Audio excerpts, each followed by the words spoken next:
बिस्मिल्लाहिर्रहमानिर्रहीम। लाखों करोड़ों दुरूदो सलाम मोहम्मद मुस्तफ़ा सल्लल्लाहु अलैहि वसल्लम और आले मोहम्मद पर। मैं हूं उमर दराज गोंदल। इस्लामाबाद के अंदर कौमी सलामती कमेटी का इजलास शुरू हो गया है।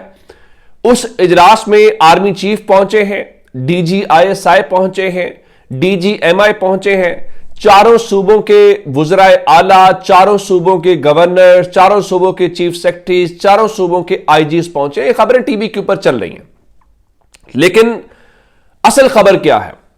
मरियम नवाज शरीफ लाहौर से आज हेलीकॉप्टर के जरिए रवाना होती हैं इस्लामाबाद की मीटिंग के लिए, लेकिन वो नवाज शरीफ को साथ लेकर नहीं जाती। ये एक बहुत बड़ी खबर होती है कि अगर आप वाकईतन पॉलिटिकल कंसेंसस चाहते हैं और आप ये कोई संजीदा मीटिंग हो रही है, तो फिर नवाज शरीफ क्यों नहीं गए? अब चैनल्स चला रहे हैं जिसमें ARY भी शामिल है, वो कह रहे जी नवाज शरीफ को इनवाइट ही नहीं किया गया। अगर आपने नून लीग अपने पार्टी सदर को इनवाइट नहीं करवा सकी, तो इससे मैंने लिखा कि एक तो पावर गेम का अंदाजा होता है कि हुकूमत के पास कितना इख्तियार है पॉलिसी बनाने का, बाकी चीजों का, जो अपनी पार्टी यानी शहबाज शरीफ अपने भाई को नहीं बुला पा रहे। नंबर 2 कि इस सारी मश्क की संजीदगी का आलम होता है। तो इस मेरे ख्याल से ज्यादा बेहतर यह था कि आप 2009 के अंदर एक राह निजात ऑपरेशन शुरू किया गया पीपल्स पार्टी के दौर में। उस वक्त किया गया था कि उस वक्त जनाब जो ISPR है उनकी जानिब से एक ट्वीट किया गया और उस ट्वीट के जरिए उन्होंने उस ऑपरेशन का ऐलान किया। तो कहने वाले कहते हैं कि हुकूमत को भी उस ट्वीट के जरिए अंदाजा हुआ था। तो मेरे ख्याल से अगर ये होना है, ऑपरेशन करने आप जा रहे हैं, तो फिर आप ट्वीट के जरिए बता देते करने का मकसद क्या था। अब दूसरी बड़ी खबर, मोहसिन नकवी जिनका काम है मुल्क की अंदरूनी सिक्योरिटी को देखना, वो इंटीरियर मिनिस्टर हैं, लेकिन हैरान आप इस बात के ऊपर होंगे कि आज के इस इजलास के अंदर मोहसिन नकवी शरीक नहीं है। वो जो कहते थे कि बलूचिस्तान का मसला एक SHO की मार है, अब बताया जा रहा है कि उनका नाम उस लिस्ट में शामिल था जो लोग आज इनवाइटेड हैं। गो कि नवाज शरीफ तो कह रहे हैं इनवाइटेड ही नहीं है, लेकिन उसके बावजूद मोहसिन नकवी क्यों शरीक नहीं हुए? जब ये चेक किया गया तो बताया गया जी उनकी तबीयत नासाज है और तबीयत नासाज होने की वजह से वो रेस्ट के ऊपर हैं और इसलिए आज के इजलास के अंदर वो शामिल नहीं हो पा रहे। अब इसके ऊपर आप मुझे ये बताइए कि अब इंसान क्या बात करे कि फिर वही बात कि चलें बिलावल भुट्टो पहुंच गए हैं, मौलाना फजलुर रहमान पहुंच गए हैं, तो आपके लिए अच्छी बात है कि वो लोग आ गए हैं। और अली अमीन गंडापुर भी पहुंचे हैं, क्योंकि अली अमीन गंडापुर को पाकिस्तान तहरीक इंसाफ की जो पॉलिटिकल कमेटी है उन्होंने इसकी इजाजत दी, चूंकि वो एज ए चीफ मिनिस्टर उनको इन्वाइट किया गया है, तो उनको खैबर पख्तूनख्वा की जो नुमाइंदगी है करने के हवाले से कहा गया कि आप चले जाएं। लेकिन आज की बड़ी खबर क्या है? बड़ी खबर यह है नवाज शरीफ शामिल नहीं है। दूसरी बड़ी खबर यह है कि इमरान खान इस मीटिंग में शामिल नहीं है। तीसरी बड़ी खबर यह है कि बलूचिस्तान से ताल्लुक रखने वाले अख्तर मैंगिल शामिल नहीं है। इससे बड़ी खबर यह है कि बलूचिस्तान से ताल्लुक रखने वाले महमूद खान अचकजई शामिल नहीं है और काफी हद तक अपोजिशन आज के इजलास में शामिल नहीं है। तो बाकी तो फिर गवर्नमेंट बच जाती है। अब इस सिलसिले में इसका ऐलान क्या हो सकता है? इसके ऊपर ख्वाजा आसिफ ने कहा जी मीटिंग में अदम शिरकत का ऐलान। PTI ने आज इस बात को साबित कर दिया है कि इमरान खान अव्वल और आखिर उनकी तरजीह है, वतन की सलामती और अमन PTI के लिए अहमियत नहीं रखते। खान नहीं तो पाकिस्तान नहीं, इनका नस्बुल ऐन है। वतन दहशतगर्दी में की आग में जल रहा है। PTI अपने मफादात की सियासत कर रही है। इससे बढ़ के वतन दुश्मनी क्या हो सकती है? एक सिर्फ सादा सा सवाल है कि अगर यह हुकूमत वाकईतन संजीदा थी तो क्या दिक्कत थी, क्या रुकावट थी कि तहरीक इंसाफ की इमरान खान से घंटे की मुलाकात अरेंज करवा दी जाती? अब मैं आपको याद दिलाऊंगा, जब नवाज शरीफ मुल्क से बाहर थे, लंदन में थे, तो मुस्लिम लीग नून जो है वो हर मसले के ऊपर लंदन जाती थी और कहती थी कि हम जो है वो नवाज शरीफ से मुशावरत करेंगे, उसके बाद कोई जो फैसला है वो करेंगे। अब सवाल यह है कि अगर मुस्लिम लीग नून उस वक्त अपने कायद से मुशावरत करने के लिए जाती थी, तो क्या तहरीक इंसाफ को हक नहीं है? यह अलग बात है कि नून लीग के कायद पाकिस्तान के अंदर उनको आज कोई बुला नहीं रहा। तो अब उस सारे मामले के अंदर आज हुकूमत की क्या यह बदनीयती नहीं है कि इस शर्त के ऊपर कि वो कह रहे हैं हमारी इमरान खान, इसमें कोई गलत बात नहीं है, जायज बात है कि लीडरशिप से हमने गाइडलाइंस लेनी है। यूं लग रहा है कि इस वक्त किसी की अना पाकिस्तान और मुल्क पाकिस्तान की अवाम की मर्जी और मंशा से बड़ी है। इससे ज्यादा मैं कुछ और नहीं कह सकता।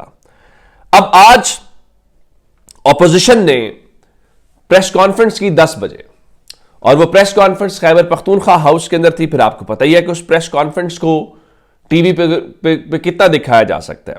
इस प्रेस कॉन्फ्रेंस के हवाले से महमूद खान अचकजई ने बड़ा सादा सा मुतालबा किया। उनका ये, आपने जो कौमी सलामती की पार्लिमानी कमेटी है उसके अलावा आप ज्वाइंट सेशन बुलाए पार्लियामेंट का, जिसमें बुनियादी तौर पे हर एमएनए, हर सेनेटर, उन मुतासरा जिला के नुमाइंदे, चाहे वो जैसे भी जीत के आए हैं, वो वहां पे अपनी इजहारे राय कर सकें, वो वहां पे अपना इनपुट दे सकें। और उसको उनका, ताकि उनका, हम कोई बच्चे नहीं है कि अगर इन कैमरा कोई बात हो तो हम बाहर आके बताएं। कोई भी नहीं बताएगा। ये सारे मैच्योर लोग हैं, उनको पता है किस बात के ऊपर बात करनी है, किस बात के ऊपर बात नहीं करनी। तो उनके मुताबिक एक लिहाज से उन्होंने मुतालबा करके कहा कि हम ज्वाइंट सेशन की बात कर रहे हैं, और फिर उस हवाले से दूसरे लफ्जों में आप ये भी कह सकते हैं कि हम एक कौमी जिरगे का मुतालबा कर रहे हैं, जिसमें पूरी कौम बैठे, तमाम स्टेक होल्डर्स बैठे, पॉलिटिकल लीडरशिप बैठे, और उसके ऊपर एक बाकायदा मुशावरती अमल हो, और उसके बाद जो फैसला हो मुश्तरका हो। और मेरे ख्याल से अगर ये कहा जाए कि ये मुतालबा जायज़ है या ये मुतालबा गलत है, जायज़ नहीं है, तो मेरे ख्याल से ये हो नहीं सकता। और साहबजादा हामिद रजा ने भी कहा कि हम ये कह रहे हैं कि हमने चंद मखसूस लोगों के लिए मुतालबा नहीं किया था, हमने तमाम एमएनएस और सेनेटर्स के लिए किया था। और खैबर पख्तूनख्वा और बलूचिस्तान, जिन इलाकों के हालात ज्यादा खराब है, अगर वहां के नुमाइंदे ही शामिल ना हो तो फिर किसी को फैसला करने का इस्तेकाक हासिल नहीं है। और इस बारे में आज ओवरऑल तहरीक इंसाफ क्या कह रही है? लोगों ने कहा जी तहरीक इंसाफ देखिए स्टैंड, तहरीक इंसाफ ये कह रही है सलमान अख्तर साहब ने कि हम हर किस्म की दहशतगर्दी के खिलाफ खड़े हैं। और उनका एक बात बड़ी वाज़ेह है कि इमरान खान और पीटीआई के बगैर पाकिस्तान के अंदर इस्तेहकाम मुमकिन नहीं है, और ये हकीकत है। आपको इसको मानना पड़ेगा। और उनका ये नहीं हो सकता कि आप पीटीआई को बुरा दिखाकर खुद अच्छे बन जाएं, ये इन लोगों की गलत फहमी है। और उनका जी हमने अली अमीन गंडापुर को इसलिए भेजा है कि वो अपने सूबे का मौकिफ दे, लेकिन पीटीआई का मौकिफ बड़ा दो टोक है कि हम किसी फौजी ऑपरेशन की हिमायत नहीं करेंगे। और उनका हमें इमरान खान से मशवरा, शिबली फराज ने कहा हमें इमरान खान से मशवरा नहीं दिया गया।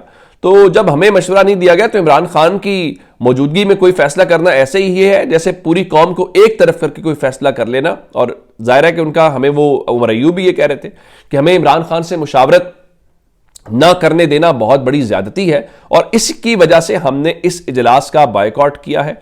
तो उनका, हमने तो बाकायदा जो स्पीकर कौमी असेंबली है उनको खत भी लिखा, लेकिन उस खत का कोई जवाब जो है वो नहीं दिया गया। और उनका, हमें चूंकि आज मुलाकात नहीं करने दी गई, हमें मुशावरत नहीं करने दी गई, तो हम इसका बायकॉट करते हैं। और इसके ऊपर महमूद खान अचकजई कह रहे थे अगर इमरान खान से मिलने नहीं दिया जाता तो ये ऐलान कर दिया जाए कि इमरान खान एक खतरनाक आदमी है जिसे मिलने की इजाजत नहीं है। वैसे आपस की बात है, इमरान खान खतरनाक आदमी तो है, और खतरनाक आदमी इमरान खान बने भी हुए हम। लेकिन फवाद चौधरी आज यही बात कर रहे थे कि मुल्क में इस कदर सियासी तकसीम कभी नहीं थी जो आज देख रहे हैं। इस हफ्ते सैकड़ों सिपाही और आम लोग दहशतगर्दी का निशाना बने। हुकूमत का यह हाल है कि सदर पोलो देख रहे हैं, वजीर आजम का दिल बैरूनी दौरों से नहीं भर रहा, और वुज़रा और ऑफिशियल बगैर किसी डायरेक्शन के इधर उधर डोलते फिर रहे हैं। और आज के इजलास को देख ले कि सिर्फ हुकूमती चमचे कड़छे जमा ऑपोजिशन नदारत मुल्क ऑटो पे है। जो दिन हुकूमत में गुजर जाए उस पर लुडियां डालो। ऑपोजिशन खलंडरे वकीलों के हाथ में है जिनको जुल्फे सवारने से फुर्सत नहीं, जलशल ला के प्रेस कॉन्फ्रेंस जिसका सर ना पैर, और ये जा वो जा। इत्तेहाद नहीं बना रहे, कोई फैसले का सर ना पैर। इमरान खान से मुलाकात करवा दे तो सही, ना करवाए कोई बात नहीं, वो बहुत खुश हैं। एक दिन मौलाना फजलुर रहमान और अपोजिशन को इकट्ठे करना है, दूसरे दिन हम अकेले ही काफी हैं। सियासत, मईशत और समाज सब ही डूब रहा है। अल्लाह ही इस मुल्क को हाथ देकर बचा ले। अपना बहुत सारा ख्याल रखिएगा। खुदा हाफिज।